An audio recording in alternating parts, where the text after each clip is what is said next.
Hello and welcome to another episode of Never Onside. Hi, this is Joseph, and joining me as usual is Mayur. And this international break has been no short of action, as we have seen one of the uh, top managers in the form of Antonio Conte and Nagelsmann in Bayern being sacked. And it has truly been a bizarre week, to be honest, because Nagelsmann being sacked was one of the kind of surprised a lot of people. Conte kind of brought it on himself, and we will probably see these two managers in action again very soon because I am sure they'll be pursued by many clubs around the world. Especially, we have already seen Nagelsmann being linked to top sides, and Antonio Conte. You know what his pedigree is and what he expects from clubs. So we'll talk about what happened in the last week and also what led to these two sackings. So first, let's get on to the results from Game Week 28. Yeah, so these were the matches that happened. It was kind of a blank week where the major teams like United, City did not play. While you could see that Arsenal um, scoring four past Crystal Palace, Chelsea drawing 2-2 against Everton.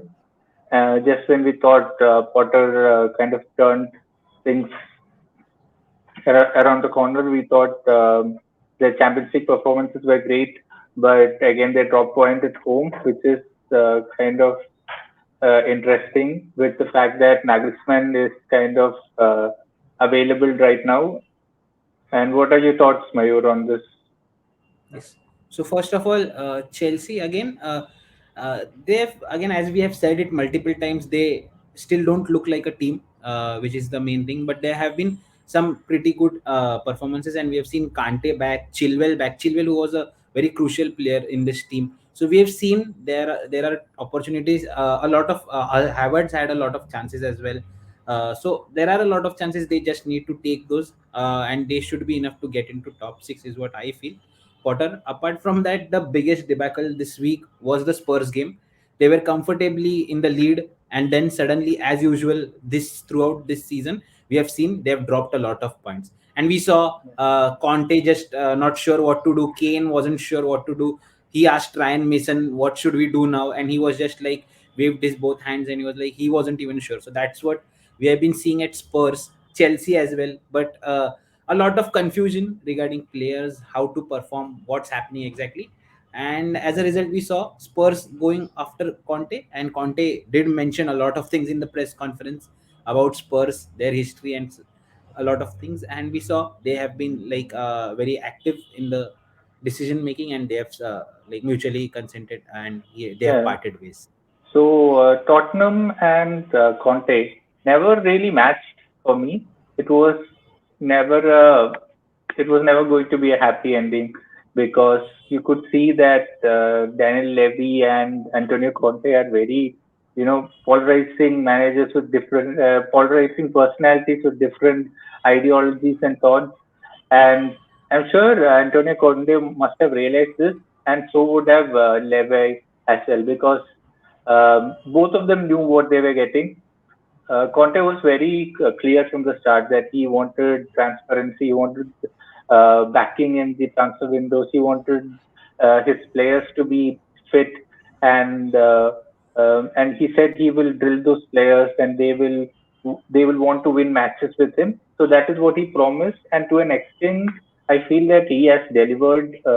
Especially last season, when Tottenham must have played one of the best football in the last 4 years, even better than when they had Pochettino with them, because they were truly fascinating in some parts of last season. But it really broke down this season, uh, partially because of the fact that Conte was very outspoken in his press conferences as well. You could see that he always thought that Spurs were much below what his actual pedigree is, and that is the reason why I feel that he never committed to Spurs fully. because he had the opportunity to tie the to sign a long-term contract, and Spurs were expecting it, but eventually we all knew that it was not going to happen.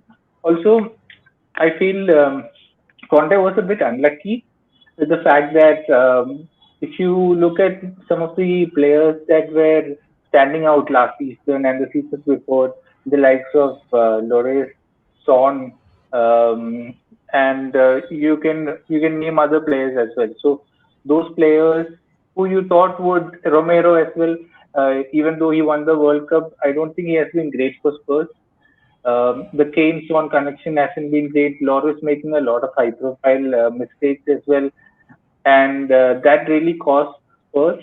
And also the World Cup coming in between kind of shifted the focus to of a lot of players away from the club football as well. That might also be a reason, and also you could see that Conte was never happy in the fact that he had a blood bladder, like a surgery as well. And also, if you see that two of his close friends passed away in this year, and also one of his coaching staff members who was very close to him, who had a big influence in how Conte managed the players, he also passed away. So that is also a reason why Conte struggled in this season. So looking at it, it was never going to work out, and it poses a lot of questions to Spurs and Daniel Levy more than towards Conte, because what are Spurs intending to do? What are their philosophies? What are their plans in the long run? Because it was clear by December that Conte was not going to sign the new deal, but they never pursued anyone. Now that Nagelsmann is, got free, they are pursuing him. They don't have a clear plan, and that is what Conte has been saying throughout his press conferences as well. That uh, Spurs lack that kind of top-down coherence, and as well as the players are not good enough when it comes to the crunch moments. That's what Conte was implying, and that's what got us here. And I'm sure Conte will find a better role soon. But will Spurs find the right manager and change their structure which can suit them? Because uh, at this rate, this club is only going down. So, what do you think? Where do they go here from? We have seen there have been links of Pochettino coming back, Nagelsmann Right, coming back. But I feel for Nagelsmann, it's a very tricky thing to do. If he fails in this team, it will be a lot of downhill for right. him from. He would So, want some stability in the club that he would be going to, so that, and also I think he would pick like a not a high profile, like a spotlight team like Spurs where everyone is expecting something, but it's not happening for any manager. The likes of Mourinho, Conte, it didn't work out for them. So it's highly unlikely that he would change countries to another very competitive league, and he has to shift from his country and bring his everything changes for him. Even the philosophy that he has, even the tactics that he has, it has to change for Nagelsmann if he's coming to Premier League. And also, I think this is also an existential crisis, or what do you call it?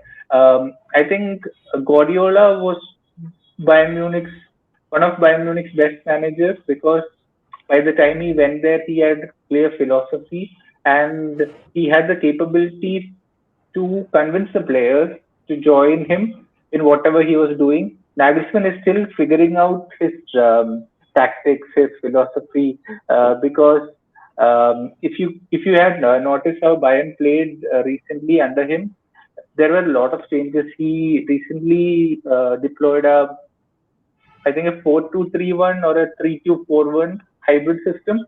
And also, there was a lot of complaints from the players regarding the fact that he goes for the system more than what players would want, or would the players suit the system. He goes for a system and decides to implement it without consulting the players.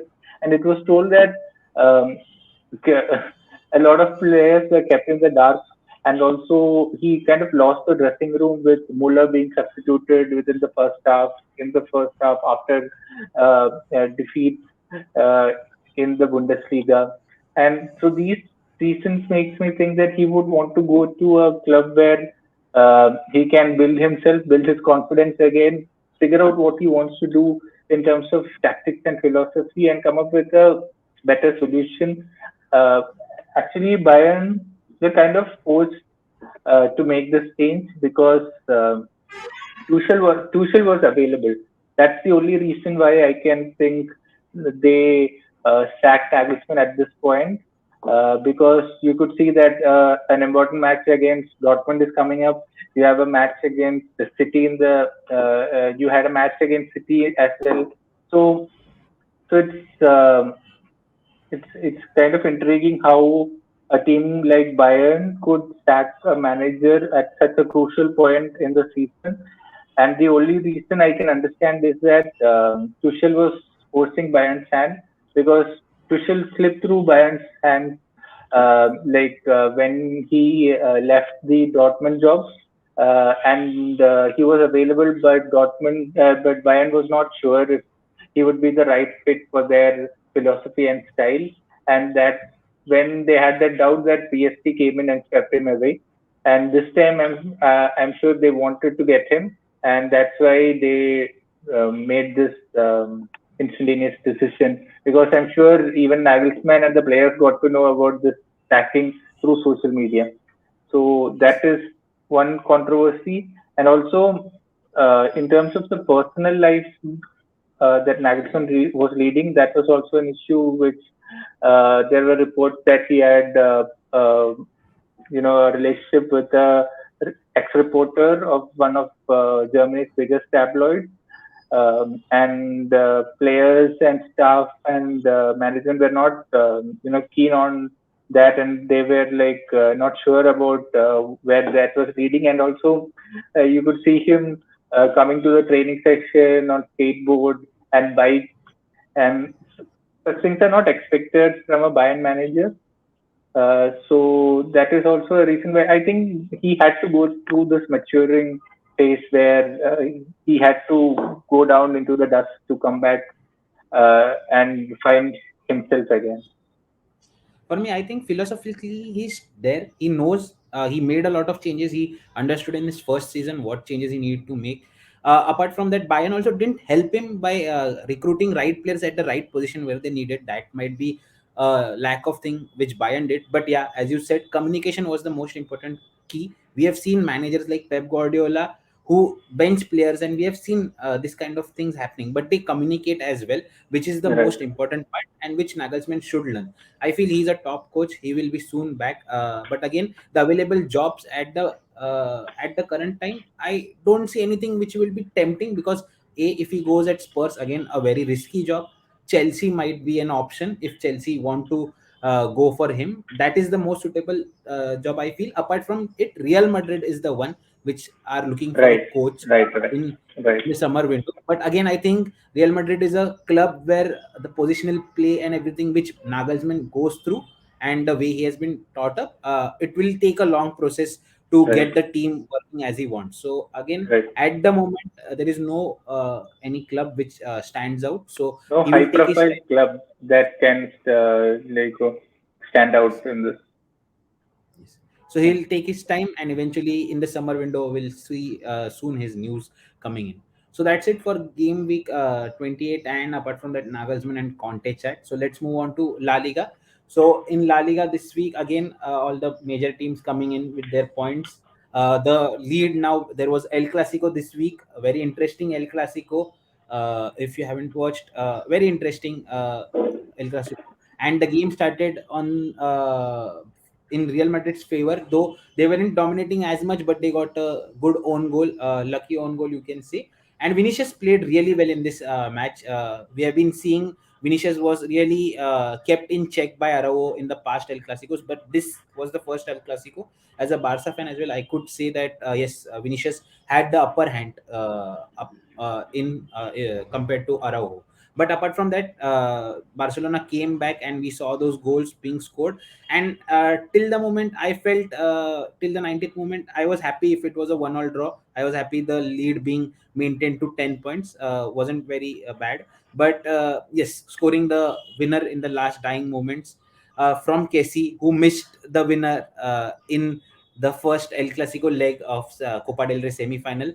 So again, something good for Barcelona, and now they're 12 points clear, which almost guarantees in a way that the league is won. But still, they need to do it mathematically. So there are still few games to go, and hopefully, it can be done as a Barca fan. Apart from that, looks like La Liga is settled compared to the other leagues which are currently going. So let's move on to the next league.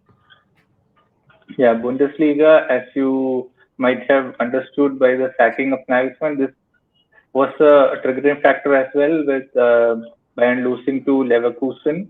Um, and that was a major result, and consequently, Dortmund winning 6-1 made sure that they were on top of the table. And this is clearly a chance for Dortmund to win it, but and stop Bayern winning it for the 12th time in a row, I guess. So Tuchel in his press conference said that he'll be going to, he'll be going into the job thinking that he can win all the trophies they are in. So treble is definitely on with the like of Tuchel. Definitely will lift the players, and it's going to be interesting how the rest of the season is going to pan out for Bayern Munich. Also, if you haven't watched the Leverkusen game, the Bayern game, it was very funny. Ose, you shared the highlight package of it with me. The way two penalties were overturned, they were first deemed as dives and then they were overturned. So, if you haven't watched the game, do give it a watch. Very interesting game, and technically, like because of that, it might have led to just the sacking of. If they would have holded it for a few more weeks, this was the result, which definitely a funny result comparing how things went, and it definitely resulted into Nagelsmann sacking. Yeah, Now let's move on to League One again. Very interesting League One after the Bayern debacle for PSG. They have lost their game again. A lot of disinterest from players. Clearly, we could see players struggling once they conceded the goal. They weren't able to get back into the game. They tried their chances, individual chances, but again Mbappe missing. Once the star players don't convert it at the front of the goal, and once PSG concedes, it's a very bad phase for PSG players and the coach himself. So interesting to see. The lead is still of 7 points, and there are still 10 games to go. So again, let's see if they can anyone can possess challenge. And Marseille are in second position, so they won their game. So it will be interesting to see if they can possess any threat. So let's move on to yeah. Serie A. Serie A, if you look at it, Roma lost, Inter lost, Inter versus Juventus was a big clash in this game week, and AC Milan also lost. I think Napoli are the only team in the top four who Four. won with a convincing result of 4-0, and they are absolutely cruising. They have their Champions League leg as well coming up in the quarterfinals. So the Syria looks done and dusted for now. So let's move on to FPL again. Interesting week, blank game week for six teams, if I remember correctly, and the likes of Brighton, Man City, Manchester United players didn't have a game to play this week. So it was hence the reason we can see five defenders being played, two midfielders, four defenders for both of us. So, Hose, you wildcarded this week, right? So tell us Right, your right. thoughts about. Yeah, so I went for tried and tested Newcastle back of three defenders, but it didn't pay off. But I'm hoping that in the double game week, they will pull off some good results for me. And I wanted Chilwell, which I'm sure everyone who wildcarded in Game Week 26 was also aiming for. And you could see that you can't live without Saka and Odegaard. And I wanted to keep them even though I know that they don't have a double game week. And Kane, I didn't really want Kane, but because everyone had him, I had to go for him. And also, he holds the the resources for getting Haaland back eventually, and Tony and Watkins as well. Pretty template, and our next move would be to get in a couple of double game week players so that you have a maximum double game week players for the game week 29 fixtures. Yes. So who's your bench boosting in the next week? Yeah, definitely. Okay, and how many double game week players do you have, if you can remember? I think, Except the Arsenal players, I guess all the players here on the screen we can yeah. see will be doubling, and you might have some Brighton players as Well, well I on think the bench. I have 12, 11 or 12 doublers. 11 doublers, So I think. okay, so you are doing. Are you gonna do anything about the Arsenal players? Are you going to? Yeah, Uh, yeah. I'll most probably substitute, like transfer out Odegaard, and also one player will also go out from my bench to accommodate a double game week player. Like I'll have 12 or 13 double game week players. That's the plan. So as for me, again, the same team, almost the same team, and I have Brighton players and Rashford on bench. So as of now, I have 12 double game week players, and my transfer plan is to sell Saka this week, Okay. and Zinchenko for Shaw and Bruno Fernandes. The reason why I'm selling Saka or Odegaard is I can get Tony in, Haaland in for Tony in game week 30. So that is the only biggest reason which is why I'm prioritizing Saka over Odegaard, which could backfire heavily. I am aware, but you can't ignore Haaland in the upcoming game week. So if there is a need, we can do as Jose mentioned, Kane to get in Saka in future. That might be a Right. possibility. So Yep. from that transfers, it takes me up to 14 double game week players, and I am happy with it. And 99% I will be bench boosting unless there is anything else which comes up in the next 4 or 5 days before the deadline. So that's our transfer plans. And who's your captain? Have you thought about your captain? I have not completely fixed on my captaincy shout. We'll wait a couple of days to decide. What is your punt? I feel Rashford is the safe option. Bruno is the punt, and if you fancy, probably Brighton asset. But I think I will go with a United player. Most is what. The thing to consider is Rashford has just come back to training. Like he has not involved with the ball, but he has been doing some training on the field. On the grass. And yeah, so you kind of think that Eric Ten Hag wouldn't risk him too much if he's Hmm. not fit enough. So that is Yes, so something to something think we have about. to keep in mind. Yeah, Definitely. So if you still haven't joined the league code is mentioned and in the description box below as well. Also, one more important thing for FPL, since this week, as in the game week 29, the clocks have changed for Europe. They have shifted 1 hour ahead. So like whichever deadlines you used to follow, just keep a check about the deadline. For Indian users, it will be now 3:30 instead of 4:30. So that is something you have to keep an eye on. So let's move on to the Champions League. So there was Champions League draw and Europa League draw. So we'll first go to Champions League.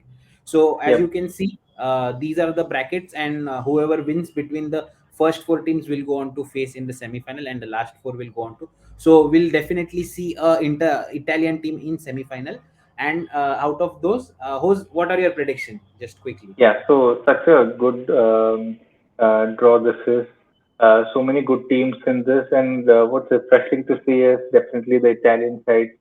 Uh, I guess four Italian sides Three. making it, three Italian sides making it, and the Benfica also. It kind of reminds us about the 1960s and 70s and 80s, where these stalwarts of uh, football used to grace the pitch, and such legendary players used to play. Even Maradona with Napoli and AC Milan.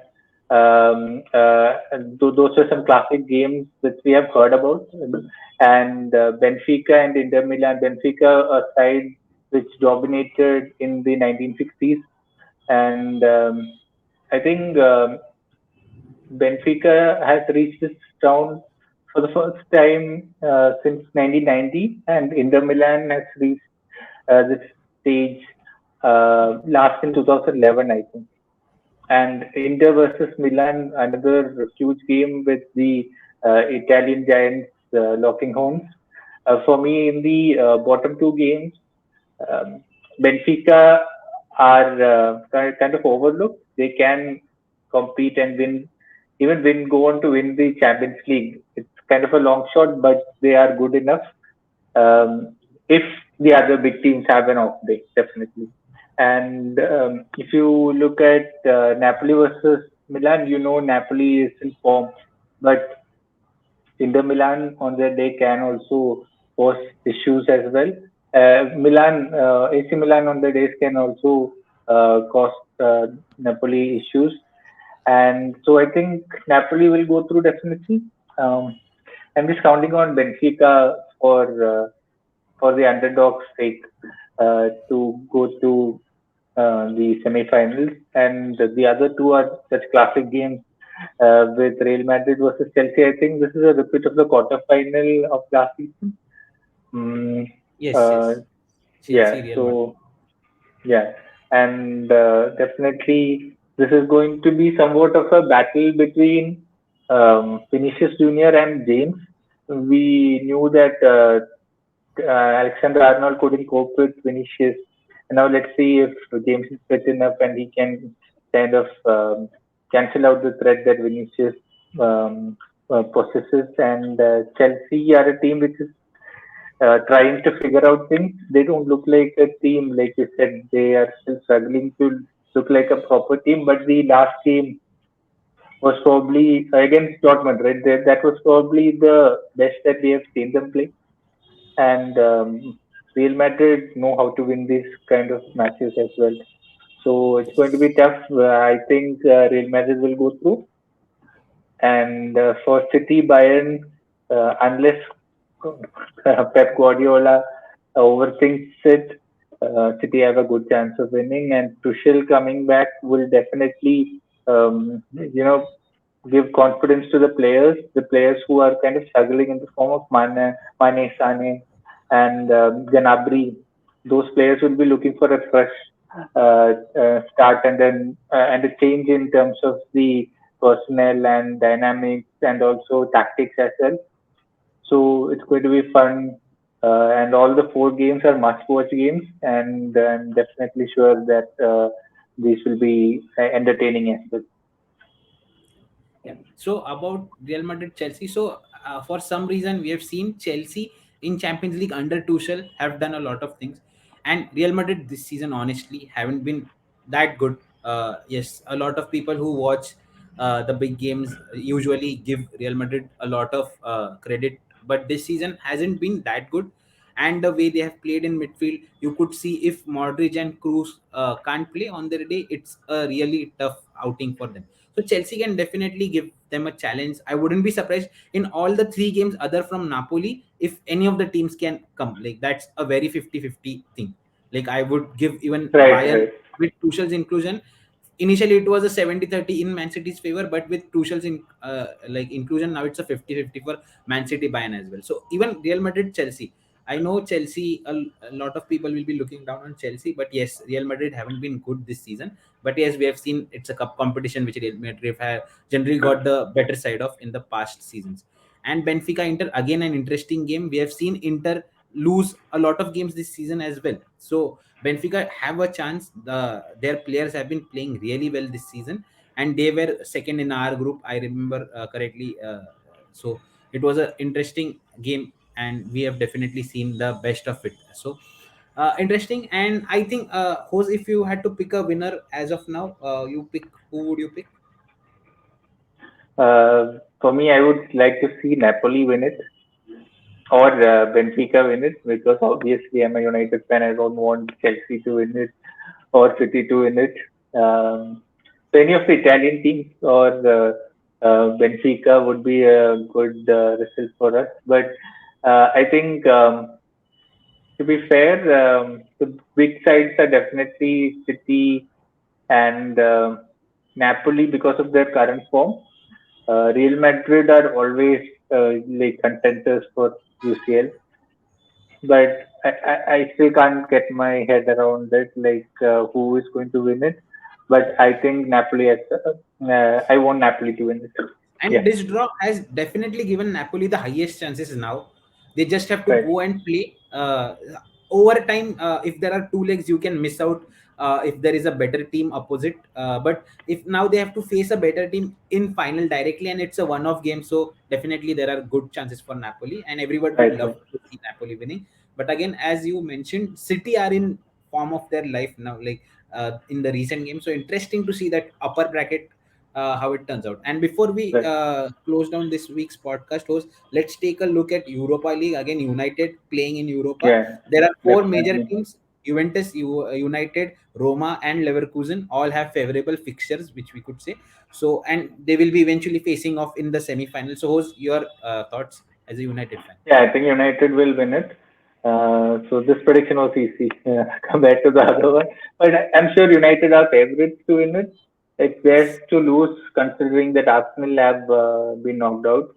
Um, Sevilla, as usual, Spanish side always pose a threat for United, always knocks us out of tournaments.